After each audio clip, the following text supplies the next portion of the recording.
Alright, so here you have a Bryant air quiet system unit running. This is at a place nearby.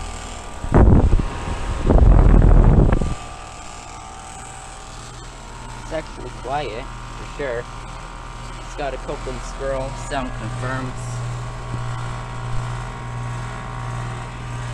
It's cold and sweaty. It's a 1.5 ton from 2003, and it's got R22, which is straight cool.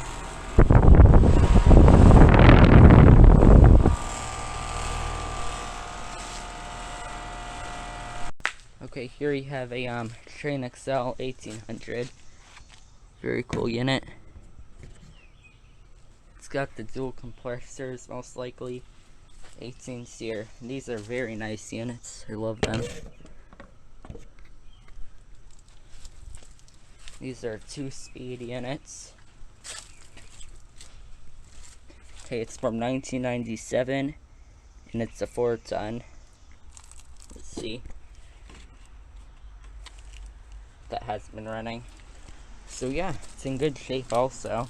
Thank you for watching, and over now.